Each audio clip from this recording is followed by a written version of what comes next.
Hi everyone, Sick the Knee Boy Tano here, the internet's most nauseous music nerd.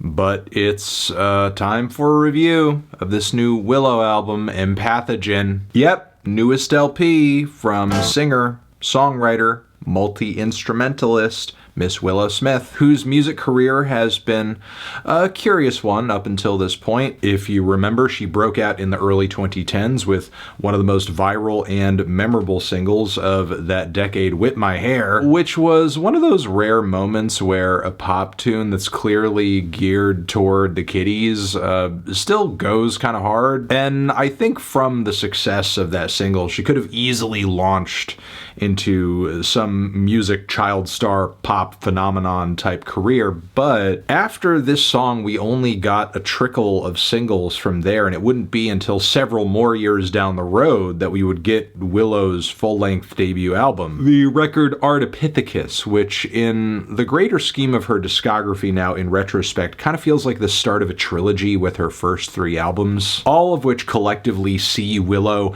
exploring different styles pretty freely. On these records there are touches of art pop and R&B and synth pop and neo-psych, singer-songwriter, chamber pop and folk, as well as some indie pop and soul too. Now with these records, while it was surprising that Willow was going in the directions creatively that she was, you could argue that the album still lacked quite a bit of finesse and maturity on the songwriting and production side, but these records were still representative of Willow taking a respectable path less traveled, especially again considering the kind of career she could have had if she essentially doubled and tripled down on Whip My Hair and gave us an entire record of stuff along those lines. So we got this trio of very versatile but somewhat spotty records, and then after that a tone shift where Willow suddenly caught on to the pop punk and emo wave of the late 2010s and early 20s, the effects of which we can still feel today. But during this time, from Juice WRLD to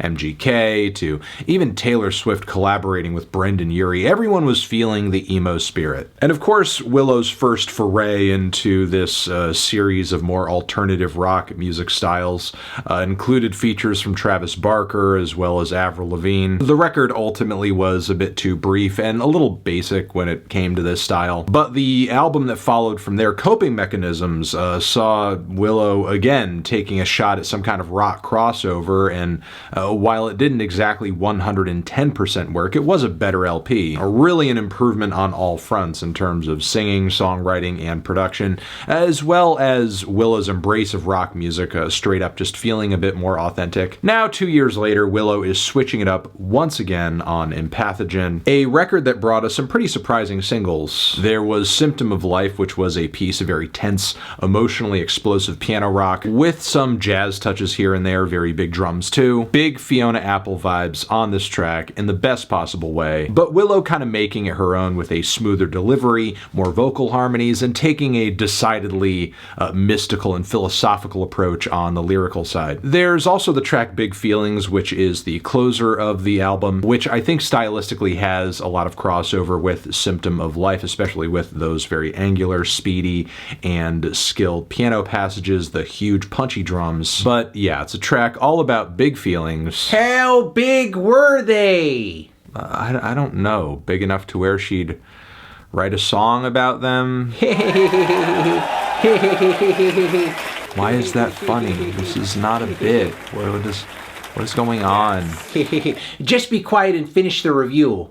Review boy. But anyway, again, pretty much everything that made Symptom of Life a good single continues onto this track, but it's amped up to a considerable degree. And Willow really had me wondering going into this record whether or not we were in for like this angsty 90s piano singer-songwriter revival type project. And while Willow certainly does borrow from that world, she also takes quite a few notes from a few indie mainstays as well. Not just in spirit though, as she literally has a massive St. Vincent feature on one track of this record. Pain for Fun, where Annie Clark's vocals actually kind of take the lead for the majority of the track, to the point where it feels like a St. Vincent song, but with a Willow feature. I mean, it's one of the better tracks on the record regardless, and it's not exactly like this twinkly chamber folk direction is stylistically where St. Vincent is at currently in her own music. And at the end of the day, I suppose it does fit in very snugly with pretty much every other song on this Willow record here, so it's a good placement. And of course, Willow gets to embrace her jazzier side as well on the opening track Home that features Jon Batiste. Some incredible piano runs there on that track, but it's really the lyrics on this cut that I think are telling.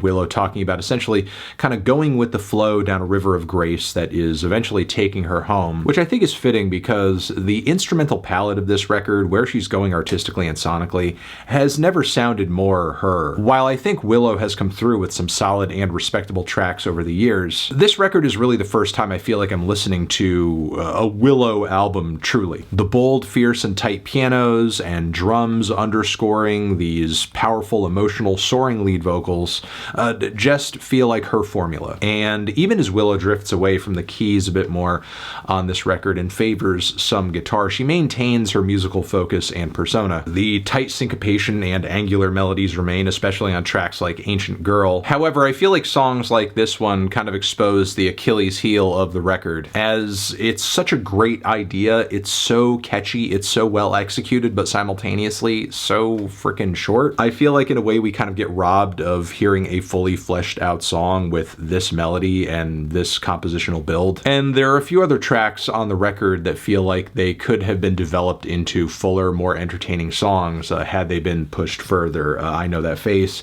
Down, and even Between I and She to an extent too. I think fleshing out these songs would have made her album a better length, just an overall better experience. And yeah, it's a bit of a head scratcher because there are plenty of tracks on this record where Willow goes far enough, bringing her songwriting to some great and logical conclusions, lyrically, instrumentally, but there are several key occasions in the track list where she just can't be bothered to go any further, I guess. Still, other highlights on this LP include The Fear Is Not Real, which obviously also speaks to this record's themes around powerful and difficult to ignore emotions, and also proves that Willow can pull off a mournful slow burner if she wants to, and also make it transition effectively into some passages that are a lot more energetic with some dance beats, without things coming off too disjointed or awkward. False Self is a really well written and sharp, hushed piece of pop rock with some neo-soul inspired vocal transitions that go over very well. And then there's also Run, which is a great piece of acoustic rock that again brings us those punchy drums.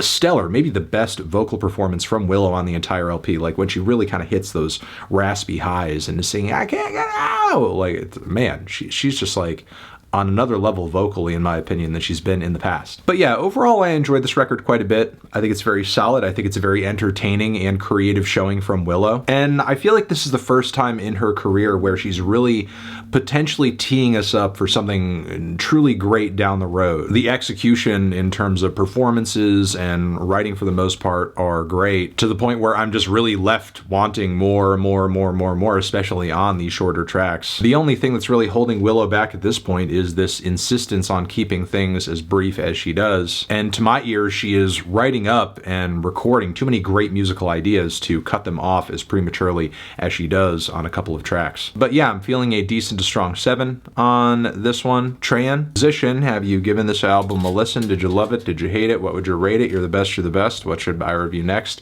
Hit the like if you like. Please subscribe and please don't cry. Hit the bell as well. Music.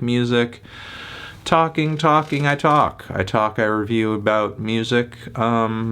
Not feeling too good. So, forever.